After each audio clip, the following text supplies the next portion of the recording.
আল্লাহ সুবহানাহু ওয়া তাআলা বলেন, ইয়া আইয়ুহাল্লাযীনা আমানু তুবু ইলাল্লাহি তাওবাতান নাসুহা, হে ঈমানদারগণ, তোমরা আল্লাহ তাআলার নিকটে তাওবায়ে নাসুহা করো। আল্লাহ তাআলার নিকটে তাওবা করতে হবে, যেমন তেমন তাওবা নয়, তাওবায়ে নাসুহা, প্রসিদ্ধ তাওবা। তাওবায়ে নাসুহা কি? তাওবায়ে নাসুহার পরিচয়, এক নাম্বার, তাওবায়ে নাসুহা হলো তাওবা করতে হবে একমাত্র আল্লাহ সুবহানাহু তাআলার জন্যে। আল্লাহ সুবহানাহু তাআলার জন্য ব্যতীত পৃথিবীর অন্য কারোর জন্য তাওবা করা যাবে না, আল্লাহ তাআলার জন্য তাওবা করতে হবে। দুই, যে গুনাহ হতে তাওবা করা হচ্ছে সেই গুনাহ পরিত্যাগ করতে হবে। আপনি অতীতকালে কোনো একটা খারাপ কাজের সাথে জড়িত ছিলেন, ধরেন আপনি নেশাদার দ্রব্য পানে অভ্যস্ত ছিলেন, খারাপ কাজ। তো যখন আপনি নেশাদার দ্রব্য থেকে পরিত্রাণ চাচ্ছেন, তখন আপনাকে সেই খারাপ কাজ পরিত্যাগ করতে হবে, সেই খারাপ কাজ আর করা যাবে না। তিন, এই গুনাহ করার জন্য লাঞ্ছিত হতে হবে, আল্লাহর নিকটে বলতে হবে, আল্লাহ, দীর্ঘদিন আমি নেশাদার দ্রব্য পান করে বড় অপরাধ করেছি, দয়া করে তুমি আমাকে ক্ষমা করো, আমার অপরাধের জন্য আমি লাঞ্ছিত, আমার অপরাধের জন্য আমি অনুশোচনা করছি, তুমি আমার অপরাধকে ক্ষমা করো। চার নাম্বার, আগামীতে এই গুনাহ করা যাবে না এই বলে প্রতিজ্ঞা করতে হবে। আমরা যখন আল্লাহ সুবহানাহু ওয়া তাআলার নিকটে তাওবা করব, ধরেন নেশাদার দ্রব্য থেকে, তো নেশাদার দ্রব্য থেকে আমরা যখন আল্লাহ তাআলার নিকটে তাওবা করলাম, তখন এই নেশাদার দ্রব্য পরবর্তীতে আমি আর পান করব না এই বলে দৃঢ় প্রতিজ্ঞা করতে হবে। 5 নাম্বার, যদি আমি যেই পাপের ক্ষমা আল্লাহ তাআলার নিকটে চাচ্ছি, সেই পাপ যদি কোনো মানুষের সাথে জড়িত হয়, তাহলে তার সাথে মিটমাট করে নিতে হবে। যদি কোনো ব্যক্তির হক নষ্ট হয়, তার সাথে সেই হকের ব্যাপারে মিটমাট করে নিতে হবে যেভাবে সম্ভব। উদাহরণ, যেটা আপনাদের সহজ উদাহরণ দিয়ে থাকি, আপনি কারো জমি মারলেন, অথবা আপনি কোনো একটা নেতা পর্যায়ের মানুষ হয়ে জাতির সম্পদ মেরে খেলেন, অথবা কারো ওপর জুলুম খাটিয়ে কাউকে অপদস্থ করলেন, মারলেন, কারো গীবত করলেন, সবজিতে ওজনে কম দিলেন, ধান বিক্রি করতে যাচ্ছেন ওজনে কম দিলেন, গোস্ত বিক্রি করছেন ওজনে কম দিচ্ছেন, যাবতীয়ভাবে যারা মানুষের হক নষ্ট করে, যদি এমন কোনো গুনাহের তাওবা আপনি করেন যেই তাওবা মানুষের সাথে হয়েছে, তাহলে সেই তাওবা করার জন্য আগে ওই মানুষের সাথে মিটমাট করে নিতে হবে।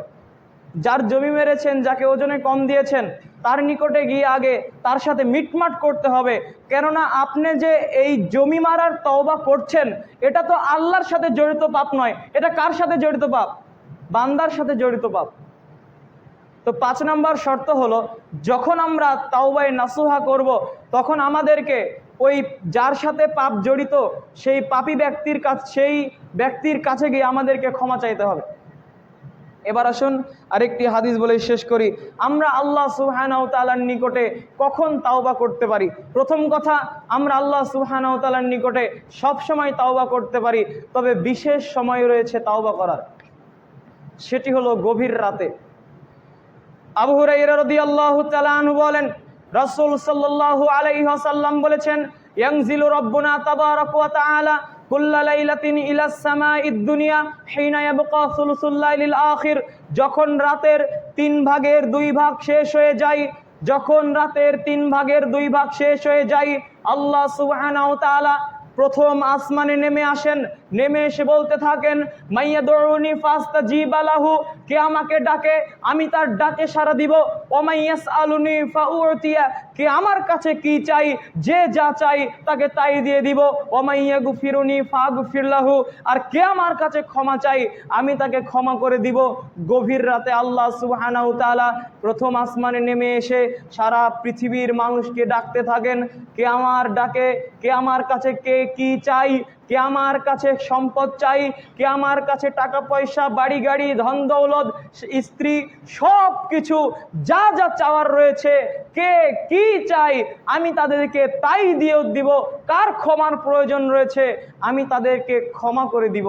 গভীর রাতে আল্লাহ সুবহানাহু ওয়া তাআলা পৃথিবীর সমস্ত মানুষকে ক্ষমার জন্য আহ্বান করেন, তার নিকটে চাওয়ার জন্য আহ্বান করেন। কিন্তু আমরা আদম সন্তান এতটাই অকৃতজ্ঞ, এতটাই আমরা অকৃতজ্ঞ, আমরা ঘুমালাম রাত 12টা 1টার সময়, আল্লাহ তাআলার নিকটে আমরা কখন ক্ষমা চাওয়ার জন্য শেষ রাতে জাগব?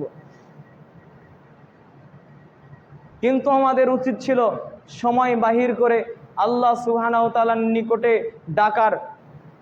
আপনার যদি পড়াশোনা করার প্রয়োজন হয় রাত 1টা পর্যন্ত, তাহলে রাত 1টা পর্যন্ত পড়ার পরে আপনি আল্লাহ তাআলার নিকটে অন্তত 2 রাকাত সালাত আদায় করে পাপের জন্য বেদনা করুন।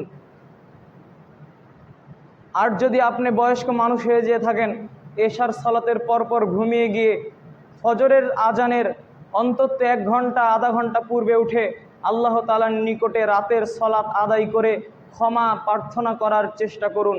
আল্লাহ সুবহানাহু ওয়া তাআলা আমাদের সকলকে কথাগুলি বুঝার ও আমল করার তৌফিক দান করুক। আমরা বলি আল্লাহুম্মা আমিন। সংক্ষিপ্ত আলোচনার সারমর্ম: আমরা পাপী, আমাদের পাপ হবে এ কথাই ঠিক। আমরা পাপ করব, এটি আমাদের সৃষ্টি জাতগত বৈশিষ্ট্য। তবে পাপ করার পরে আমাদেরকে নিরাশ হওয়া যাবে না, সেই পাপের সাথে লিপ্ত থাকা যাবে না, বরং আমাদেরকে সেই পাপ থেকে ফিরে এসে আল্লাহ তাআলার নিকটে তাওবা করতে হবে। প্রসিদ্ধ তাওবা, তাওবায়ে নাসুহা। আল্লাহ তাআলা আমাদের পাপ ক্ষমা করবেন।